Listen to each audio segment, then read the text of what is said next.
प्रिय छात्रों नमस्कार, रसायन सेरा में आपका स्वागत है।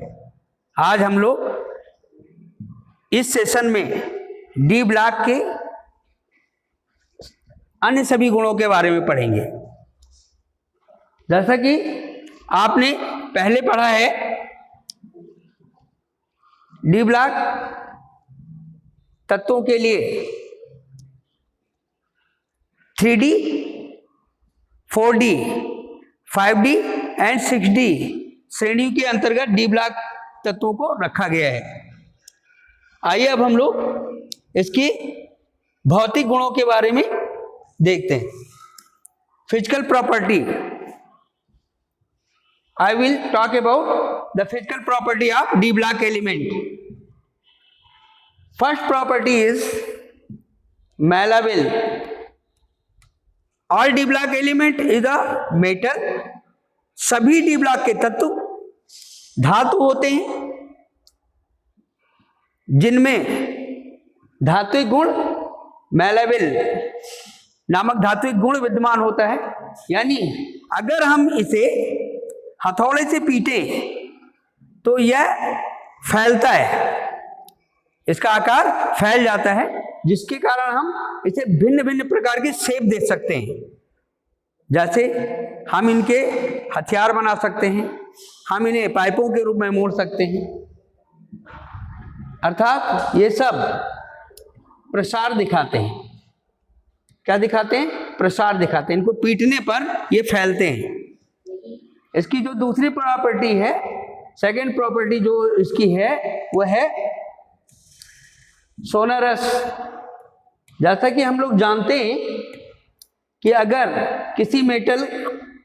अगर कोई मेटल हमारे घरों में कोई बर्तन गिरता है तो हम स्पेसिफिक रूप से जान जाते हैं कि हमारे घर का बर्तन यानी लोहे का बना हुआ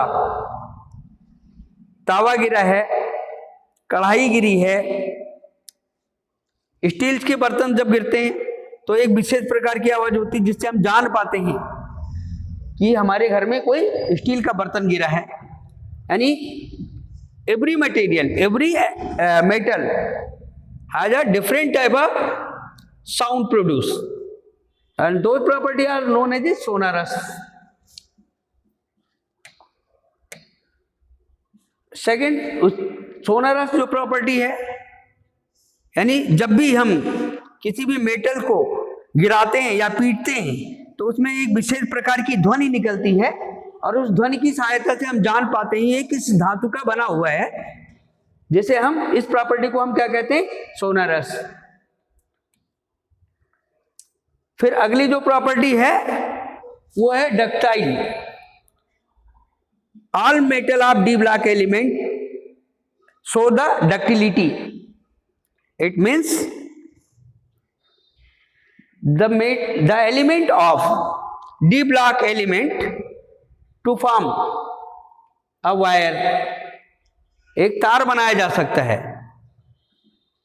एक स्फेरिकल रिंग बनाई जा सकती है। अर्थात इनको खींचकर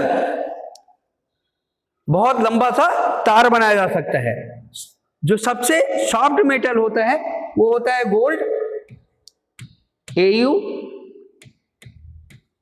जिसकी सहायता से हम बहुत थिन लेयर का वायर बना सकते हैं। नेक्स्ट जो प्रॉपर्टी आ रही है आपके सामने वो है लस्टर्स। यानी प्रत्येक प्रकार के जो धातु होते हैं, डी ब्लॉक के जो तत्व होते हैं, वो अलग अलग प्रकार की चमक देते हैं। जैसे गोल्ड जो है वो येलो कलर का होता है एंड सिल्वर जो होता है वो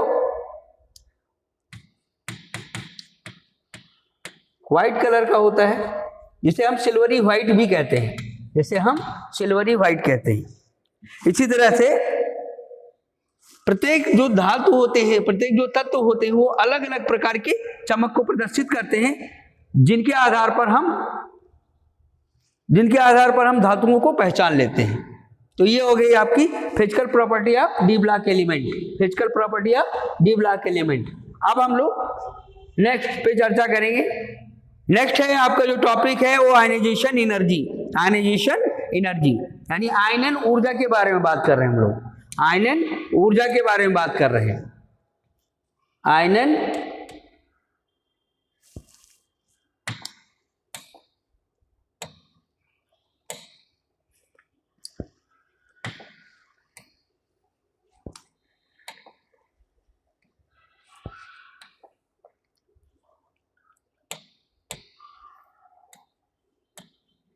आयनन ऊर्जा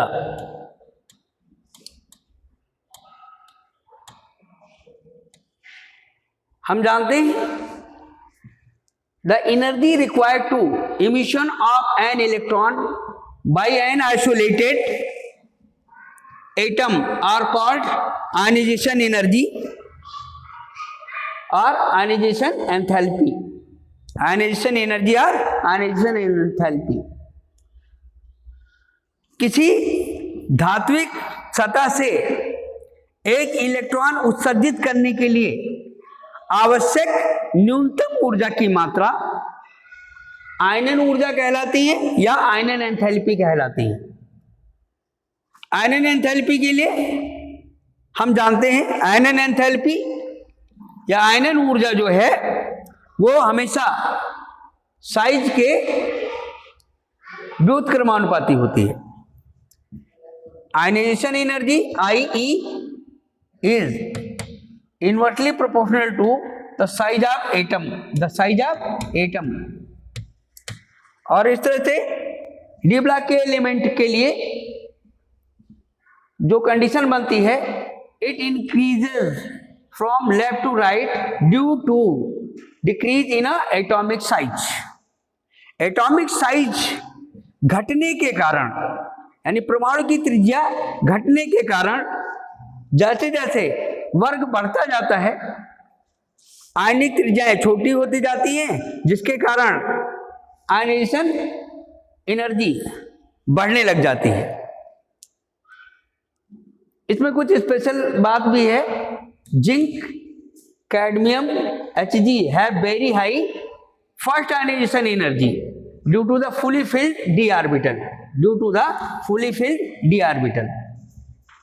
चलिए समझाते हैं क्यों ऐसा हो रहा है।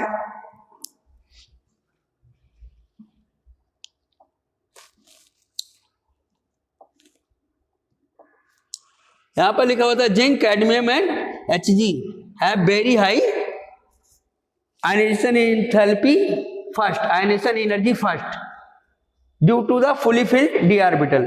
इसके बारे में देख लीजिए क्या कह रहा है। ये आपका कह रहा है, सबसे पहले हम लोग बात करेंगे जिंक के बारे में। जिंक का एटॉमिक नंबर 30 होता है और इसका इलेक्ट्रॉनिक कॉन्फ़िगरेशन जो बनता है वो बनता है argon 18 and 4s2 and 3d10। Zinc argon 18 4s2 and 3d10 बनता है। इसमें हम पाते हैं कि ये फुली फिल्ड होता है जिसमें 3d में 5 ऑर्बिटल 1 2 3 4 और 5 तथा 4s में 1 ऑर्बिटल होता है जिनमें इलेक्ट्रॉन 4s में भरे जाते हैं 2 इलेक्ट्रॉन, 4s में भरे होते हैं 2 इलेक्ट्रॉन जो अपोजिट स्पिन में होते हैं। इसी प्रकार अगर हम बात करें 3d में तो 3d में भी कितने इलेक्ट्रॉन है 10। सबसे पहले हुंड रूल के अनुसार भरते हैं, सभी में एक एक इलेक्ट्रॉन जाएंगे, एक एक इलेक्ट्रॉन जाएंगे और फिर उसके बाद ये 5 हो गए, फिर छठा इलेक्ट्रॉन, फिर 7वां, फिर 8वां, फिर 9वां और 10वां इलेक्ट्रॉन। और इस प्रकार हम पाते हैं कि इनके 3d ऑर्बिटल और 4s के ऑर्बिटल पूरी तरह से भरे हुए हैं। अब इनसे अगर हम इलेक्ट्रॉन को निकालने जाएंगे तो नेचुरली हमें ज्यादा ऊर्जा खर्च करनी पड़ेगी। यही वो कारण है जिंक, कैडमियम और Hg जो ग्रुप नंबर 12 में आते हैं उनकी ionization energy, first ionization energy बहुत हाई होती है।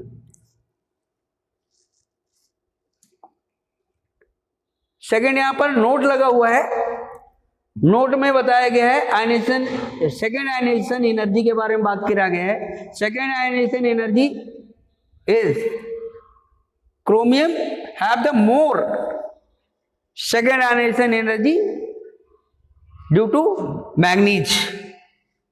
ऐसा क्यों है? क्योंकि क्रोमियम के पास हाफ फील्ड ऑर्बिटल प्रेजेंट होता है, जबकि Mn के पास हाफ फील्ड ऑर्बिटल होता है, लेकिन सबसे ज्यादा ऑर्बिटल क्रोमियम के पास होता है। आइए हम लोग देखते हैं कि कैसे होता है क्रोमियम के साथ।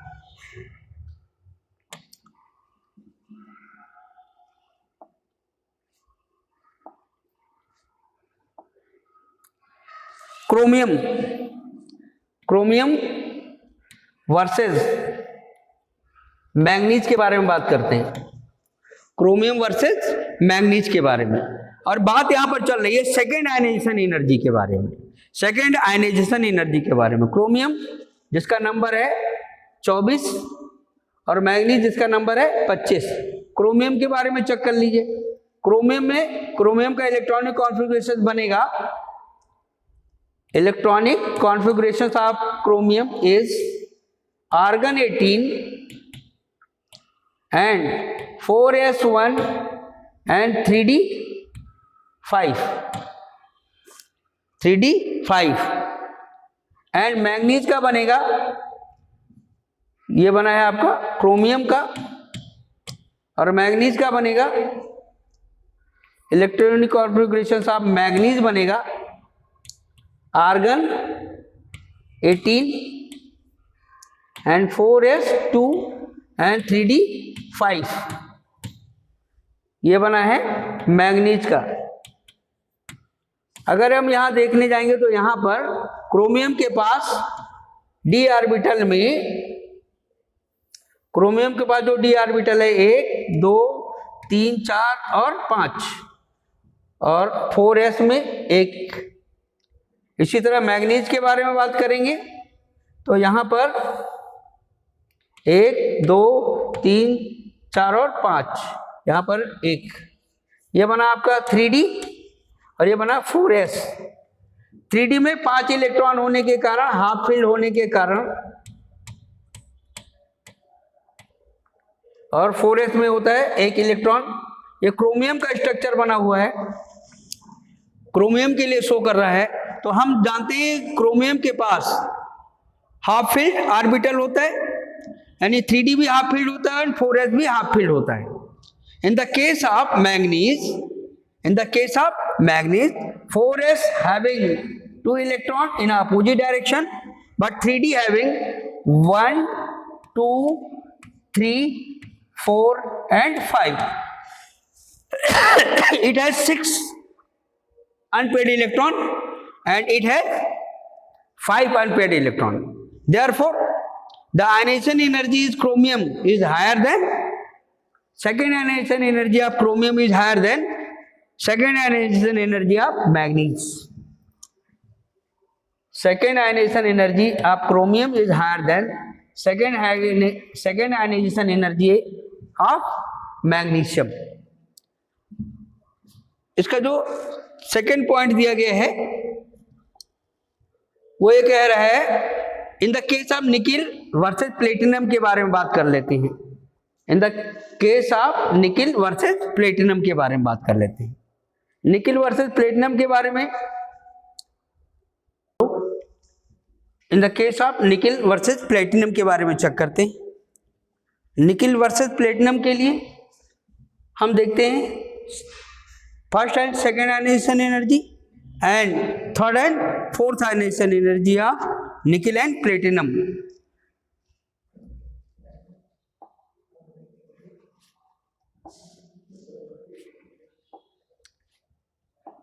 जैसा कि हम जानते हैं निकिल वर्सेस प्लेटिनम के बारे में चेक करते हैं। First ionization energy plus second ionization energy of nickel 2.49 into 10⁻³ kilo joule per mole, and platinum के लिए 2.66 इंटू 10⁻³ किलो जूल पर मोल। इस तरह से हम पाते हैं जो इनका एग्जिस्टेंस है वो Ni2+ के रूप में Ni यानी 2 सेकेंड ऑक्सीडेशन स्टेट में फाइंड होता है, जबकि प्लेटिनम सेकेंड स्टेट में बहुत कम पाया जाता है या नहीं पाया जाता है, सेकेंड स्टेट में बहुत कम या नहीं पाया जाता है। In the case of I3 and I4 यानी ionization energy 3 and ionization energy 4, हम पाते हैं जो निकिल का आयनाइजेशन एनर्जी है वो 8.80 × 10⁻³ kilo joule per mole and 6.67 × 10⁻³ kilo joule per मोल होता है। और इस तरह से अगर हम इनको कंबाइन करें तो यहाँ पर जो एनर्जी फॉर्म होती है वो 11.29 × 10⁻³ किलो जूल पर मोल, और यहाँ पर जो एनर्जी फॉर्म होती है वो होती है 3.96 × 10⁻³ किलो जूल और पर मोल। इस प्रकार हम पाते हैं कि जो 3rd and 4th ionization energy है वो निकिल की ज़्यादा होती है जबकि प्लेटिनम की कम होती है। यही वो कारण है कि nickel plus 4th oxidation state show नहीं करता है, nickel plus 4th oxidation state show नहीं करता है, but platinum is shows the 4th oxidation state.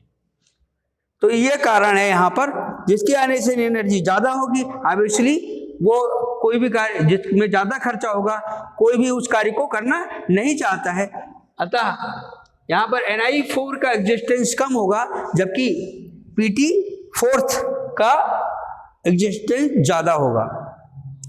आइए अब हम लोग नेक्स्ट टॉपिक पे चलते हैं, और हमारा जो नेक्स्ट टॉपिक है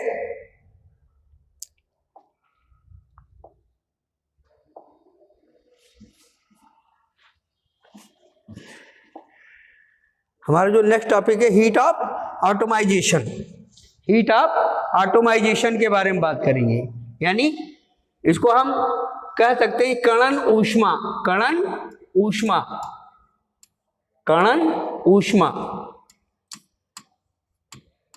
अब हम लोग कणन ऊष्मा के बारे में समझेंगे। कणन ऊष्मा या हीट ऑफ ऑटोमाइजेशन क्या होता है, सबसे पहले यह बात समझना जरूरी है। Heat of atomization is directly proportional to the number of unpaired electron. Heat of atomization is directly proportional to the number of unpaired electron are present. जितना ज्यादा अनपेड इलेक्ट्रॉन होगा उतनी ही उसकी कणन ऊष्मा ज्यादा होगी। तो heat of atomization HOF is directly proportional to the number of unpaired electron.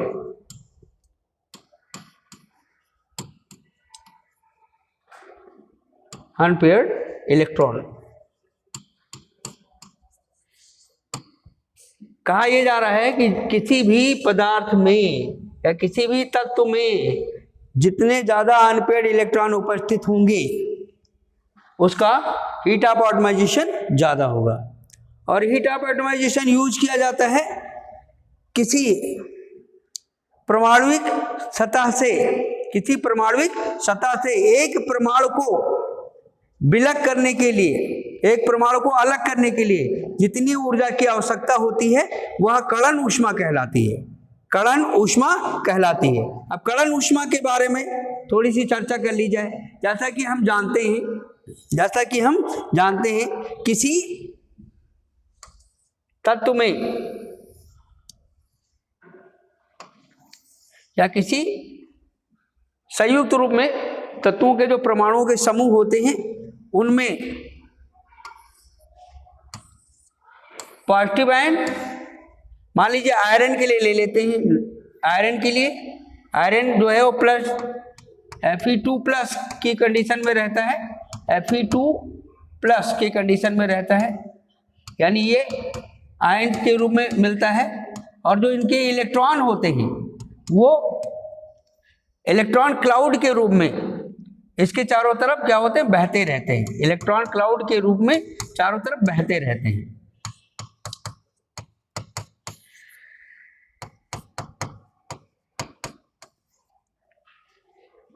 इनसे जो इलेक्ट्रॉन, ये इलेक्ट्रॉन निकालेगा नहीं, 2 इलेक्ट्रॉन निकालेगा। इस तरह से इलेक्ट्रॉन जो है यहाँ पर इसके चारों तरफ क्लाउड की तरह इनको घेरे रखते हैं, क्लाउड की तरह इनको घेरे रखते हैं। और इनमें जो पॉजिटिव आयन है इसको बोलते हैं कॉर्नेल, कॉर्नेल, इनको बोलते हैं कॉर्नेल, और इसको बोलते हैं इलेक्ट्रॉन क्लाउड। इसके चारों तरफ इलेक्ट्रॉन क्लाउड होता है, इलेक्ट्रॉन क्लाउड।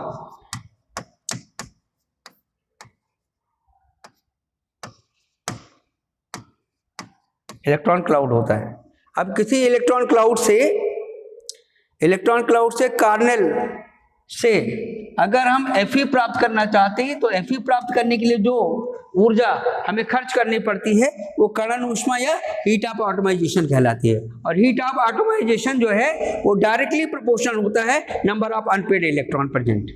और इस तरह से हम पाते हैं क्रोमियम का हीट ऑफ एटमाइजेशन सबसे ज़्यादा होता है क्योंकि उसके पास सबसे ज़्यादा अनपेड इलेक्ट्रॉन होते हैं, उसके पास सबसे ज़्यादा अनपेड इलेक्ट्रॉन होते हैं। इस प्रकार क्रोमियम, मॉलिब्डेनम और टंगस्टन, क्रोमियम, मॉलिब्डेनम और टंगस्टन इन 3D का क्रोमियम, 4D का मॉलिब्डेनम एंड 5D का टंगस्टन विशेष प्रकार का धातु होता है जिसकी कणन ऊष्मा यानी हीट ऑफ एटमाइजेशन सबसे अधिक होती है। अभी हम आपको क्रोमियम का स्ट्रक्चर बना के दिखाते हैं। क्रोमियम Cr24 जिसमें आर्गन 18 और 4s1 एंड 3d5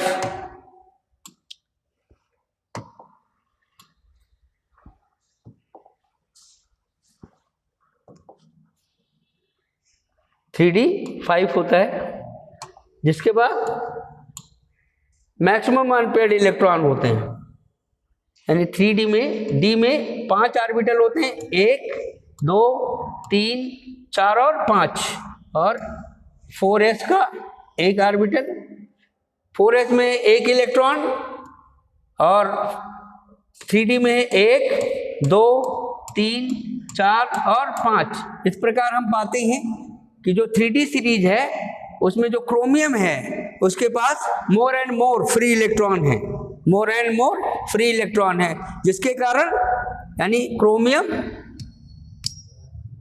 मॉलिब्डेनम और टंगस्टन जिसे ग्रुप नंबर 6 में रखा गया है, ग्रुप नंबर 6 में रखा गया है, जिनका हीट ऑफ एटमाइजेशन सबसे ज़्यादा होता है, हीट ऑफ एटमाइजेशन सबसे ज़्यादा होता है।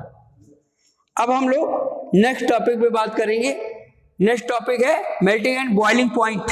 Melting and boiling point, melting and boiling point of D block element के बारे में चर्चा करते हैं। उसके बारे में हमें समझना पड़ेगा।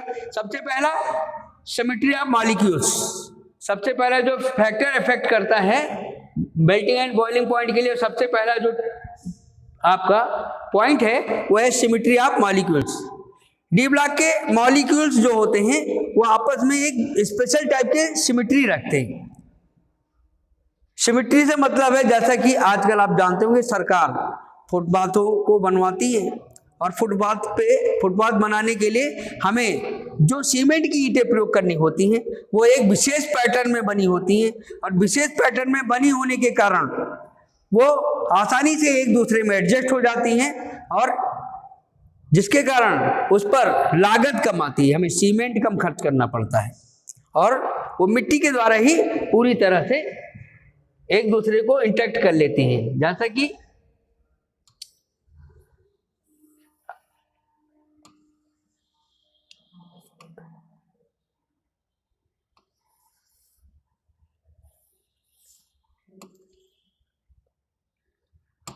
इस तरह से एक दूसरे में ये फिट हो जाती हैं, और फिट हो जाने के कारण इनमें इंटैक्ट ज़्यादा हो जाता है, पकड़ ज़्यादा हो जाता है, और हमें कम लागत में ही हमारा सारा काम हो जाता है। तो सबसे पहला जो इम्पोर्टेंट पॉइंट है इसका जो फैक्टर इफेक्ट करता है वो सिमेट्री ऑफ मॉलिक्यूल्स, इस पर डिफेक्ट डालता है, सिमेट्री ऑफ मॉलिक्यूल्स।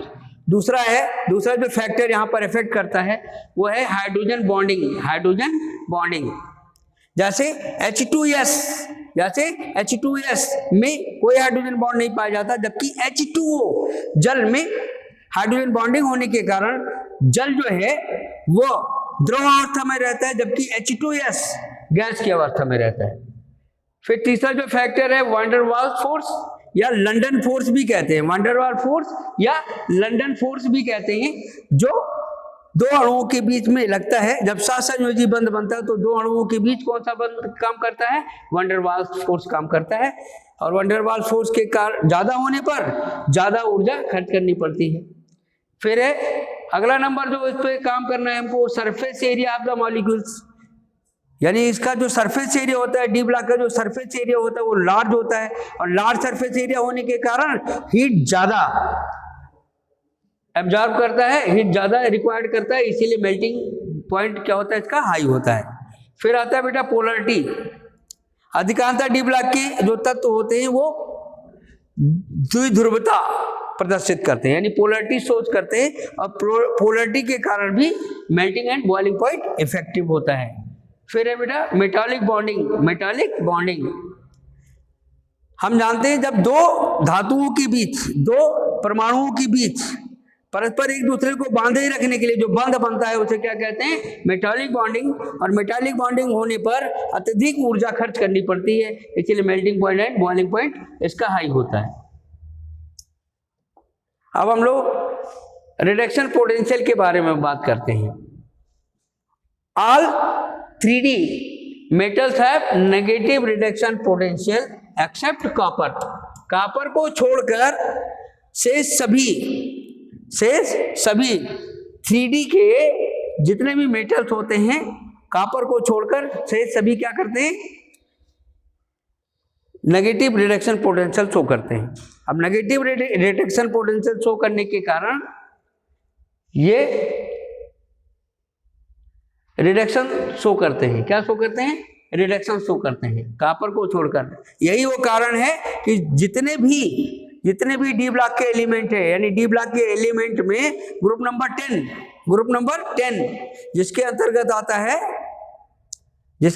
आता है हमारा निकिल, फिर पैलेडियम और प्लेटिनम, ये सब हाइड्रोजनेशन में काम आता है।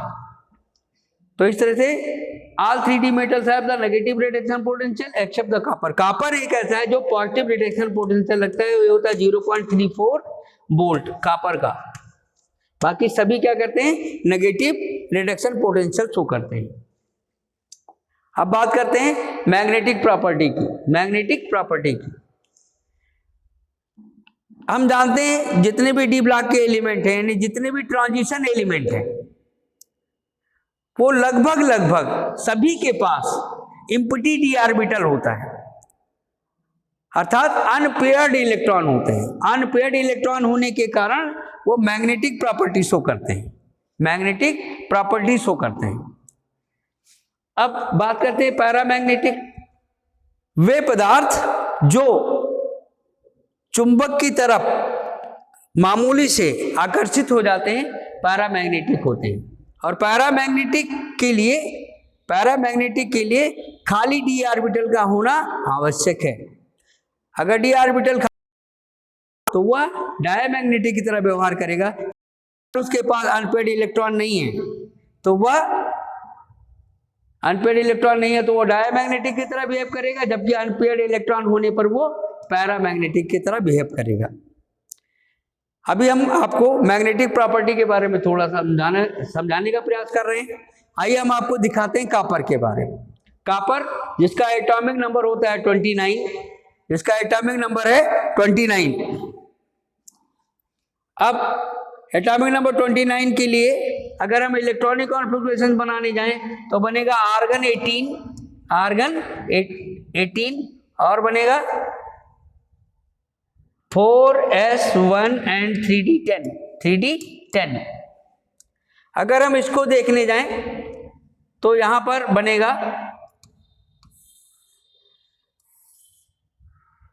1 2 3 1 2 3 4 और एक 5, ये बना आपका 3D। और फिर बनेगा 4s 3D में है 10 इलेक्ट्रॉन, तो यहाँ पर 1 2 3 4 5, इन्हें हम हुंड के नियमानुसार भरेंगे। और हुंड के नियमानुसार भरते हुए 5 हो जाएगा, फिर पेयर्ड होगा 6 7 8 9 और 10, यानी ये पेयर्ड इलेक्ट्रॉन हो जाएंगे। और 4s में क्या है, एक इलेक्ट्रॉन है, तो इसके पास एक अनपेयर्ड इलेक्ट्रॉन है। एक अनपेयर्ड इलेक्ट्रॉन होने के कारण इसका जो नेचर होगा वो होगा पैरामैग्नेटिक। कॉपर कैसा होगा, Cu कैसा होगा, पैरामैग्नेटिक होगा। कैसा होगा, paramagnetic. In the case of Cu plus के केस में 3D में 1 2 3 4 और 5 और 4s जो है वो इस तरह से इलेक्ट्रॉन भरे अगर, तो यहां पर बनेगा इसका 1 2 3 4 5 और ये 6 फिर 7 फिर 8 फिर 9 और फिर 10, यहां से इलेक्ट्रॉन निकल जाएगा। और इस तरह से ये Cu प्लस की कंडीशन में आएगा। Cu प्लस की कंडीशन में ये इसके सभी ऑर्बिटल जो हैं वो पेयर्ड हैं, और पेयर्ड होने के कारण ये डायामैग्नेटिक नेचर को शो करेगा। डायामैग्नेटिक नेचर को शो करेगा, डायामैग्नेटिक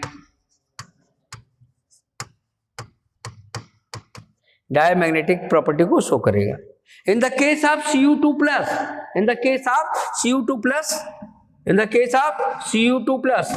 प्लस की कंडीशन में यहां से एक यहां से जाएगा और एक यहां से जाएगा, यानी यहां पर बचेगा 9। और इस तरह से हम पाएंगे 3, तो 3D है 1 2 3 4 और 5 और ये 4s। 3D में कितने इलेक्ट्रॉन है, यहां पर हो जाएगा 1 2 3 4 5 6 7 8 9 और इसी के बाद कोई अनपेयर्ड इलेक्ट्रॉन नहीं। यहाँ पर फिर इस कंडीशन में Cu2 प्लस की कंडीशन में फिर से एक अनपेयर्ड इलेक्ट्रॉन प्रेजेंट हो गया, जिसके कारण इसका नेचर चेंज हो गया और इसका नेचर फिर से क्या हो गया, पैरामैग्नेटिक। इस प्रकार हम पाते हैं अगर किसी एलिमेंट में अनपेयर्ड इलेक्ट्रॉन पाए जाते तो पैरामैग्नेटिक नेचर शो करता है, और अगर पेयर्ड हो जाते हैं, सब कुछ पेयर्ड इलेक्ट्रॉन होते हैं यानी अनपेयर्ड इलेक्ट्रॉन नहीं होते, तो उन्हें किसकी श्रेणी में डालते हैं, डायामैग्नेटिक। अब हम इसकी मैग्नेटिक प्रॉपर्टी को कैसे कैलकुलेट करते हैं, कैसे हम पाते हैं magnetic dipole moment. Magnetic dipole moment के लिए मैग्नेटिक डाइपोल मोमेंट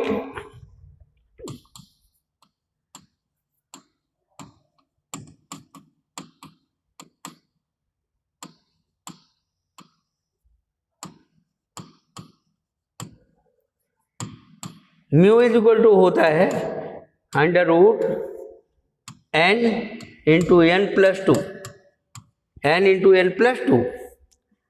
इस तरह से हम अनपेयर्ड इलेक्ट्रॉन होने पर उसका हम बोहर मैग्नेटॉन उसका हम द्विध्रुव आघूर्ण पता कर सकते हैं। चलिए द्विध्रुव आघूर्ण निकालते हैं Cu का।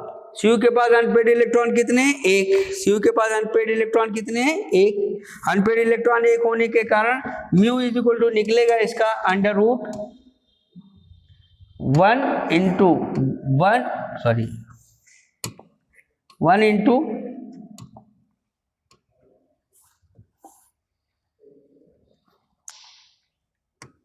इंटू 1 प्लस 2, और इस तरह से म्यू इज इक्वल टू निकलेगा √3 और बोहर मैग्नेटॉन।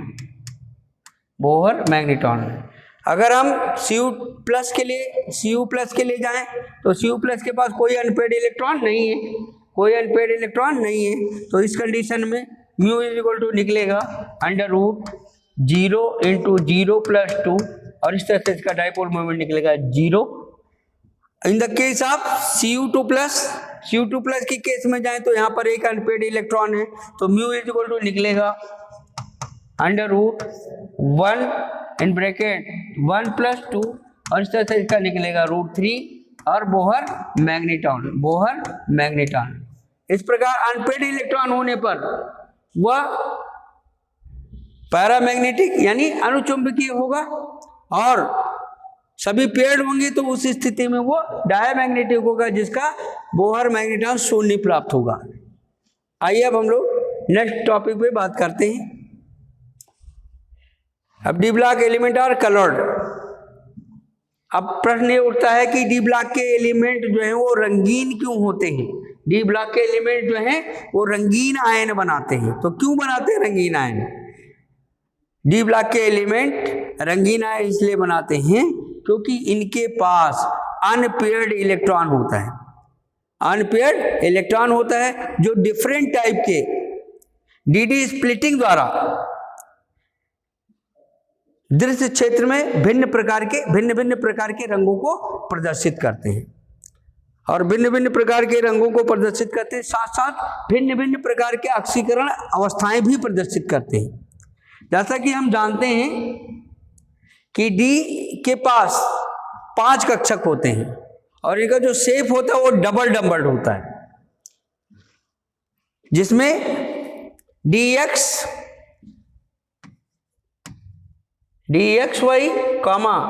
DYZ, DZX अक्षों पर पाया जाता है,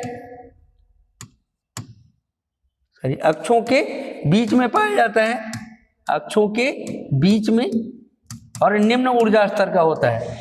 अक्षों के बीच में, और ये कौन सा होता है? निम्न ऊर्जा स्तर वाला होता है।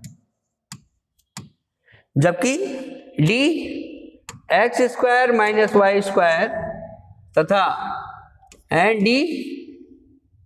DZ² ये पाया जाता है अक्षों पर, और अक्षों पर जो पाया जाता है उसकी ऊर्जा स्तर जो है वो उच्च होता है। ऊर्जा स्तर क्या होता है? उच्च होता है। उच्च ऊर्जा स्तर होने के कारण ये भिन्न भिन्न प्रकार के ऊर्जा स्तरों को प्रदर्शित करता है और भिन्न भिन्न ऊर्जा स्तर जो है दृश्य क्षेत्र के भिन्न भिन्न क्षेत्रों में पाए जाते हैं, जिनके कारण भिन्न भिन्न प्रकार के रंग यानी रंगीन आयन हमको प्रदर्शित होते हैं। आइए अब हम लोग देखते हैं इसमें, यानी इनको हम डी ऑर्बिटल को 2 ऊर्जा स्तरों में हम डिवाइड कर लेते हैं, जिन्हें हम क्रमशः T2G और EG के रूप में जानते हैं। इन्हें हम DXY, इन्हें DYZ एंड DZX, यहाँ पर DX² - Y² एंड DZ² के रूप में जानते हैं, और जिन्हें हम 2 भिन्न ऊर्जा स्तरों में चेंज कर लेते हैं। ऊपर जाता है EG और नीचे आता है T2G, ये EG ऊर्जा स्तर है और ये ऊर्जा स्तर है T2G, और यहाँ पर इसके मध्य में होता है बैरी सेंटर। और इस तरह से हम पाते हैं कि जो ये इलेक्ट्रॉन होते हैं वो 1 2 3 4 5 6 7 8 9 10 इस प्रकार जब इनका स्प्लिटिंग होता है, जब ये भिन्न भिन्न ऊर्जा स्तरों में जाते हैं तो भिन्न भिन्न प्रकार के रंगों को प्रदर्शित करते हैं। मान लीजिए 1 इलेक्ट्रॉन डाला तो ये फर्स्ट ऑक्सीडेशन स्टेट, 2 डाला तो सेकंड में, फिर 3 डाला तो थर्ड में, फिर फोर्थ में और फिफ्थ में, यानी ये मैक्सिमम 5th ऑक्सीडेशन स्टेट में होते हैं। उसके बाद क्या होता है, अगर लास्ट का इलेक्ट्रॉन जाने लगता है यानी 6वां इलेक्ट्रॉन जाएगा तब ऑक्सीडेशन स्टेट 4 में आएगा, और ये निम्न कक्षा से उच्च कक्षा में छलांग लगाता है। और जब निम्न कक्षा से उच्च कक्षा में छलांग लगाता है यानी T2G से छलांग लगा के कहाँ जाता है, EG में, और यहाँ पर जाकर 10⁻⁸ सेकेंड तक रुकता है, 10⁻⁸ सेकेंड तक रुकता है, और रुककर पुनः अपनी निम्न कक्षा में वापस आता है। और निम्न कक्षा में जब वापस आता है तब यह भिन्न भिन्न ऊर्जा स्तरों के कारण भिन्न भिन्न दृश्य क्षेत्र में रंगीन रंगीन आयन प्रदर्शित करते हैं।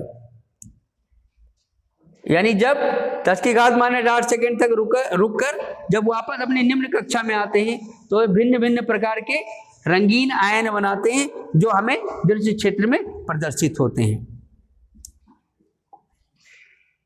अब हम लोग बात करेंगे एलॉय के बारे में, यानी ये इसकी विशिष्ट प्रॉपर्टी है एलॉय। एलॉय यानी इसको हम हिंदी में कहते हैं मिश्र धातु। मिश्र धातु, दो या दो से अधिक, दो या दो से अधिक, दो या दो से अधिक धातुओं का समांगी मिश्रण, दो या दो से अधिक धातुओं का समांगी मिश्रण एलॉय कहलाती है, यानी मिश्र धातु कहलाती है। Two or more, when two or more element form a homogeneous mixture, homogeneous mixture are known as a alloy, यानी two metals are combined to each other to form a alloy। अब alloy के बारे में चर्चा करेंगे। जैसा कि हम जानते हैं ब्रास जो कॉम्बिनेशन होता है कॉपर प्लस जिंक का, कॉपर प्लस जिंक का, कॉपर और जिंक आपस में मिलकर जब समांगी मिश्रण बनाते हैं तो उस प्रकार प्राप्त पदार्थ को क्या कहते हैं? ब्रास कहते हैं। अब बात करते हैं ब्रोंज के बारे में। ब्रोंज का जो कॉन्स्टिट्यूएंट है वो है कॉपर और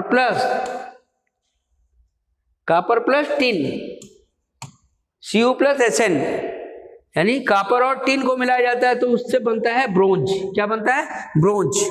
अब बात करते हैं हम लोग गन मेटल या बेल मेटल की। गन मेटल या बेल मेटल भी कहते हैं, गन मेटल या बेल मेटल कहते हैं।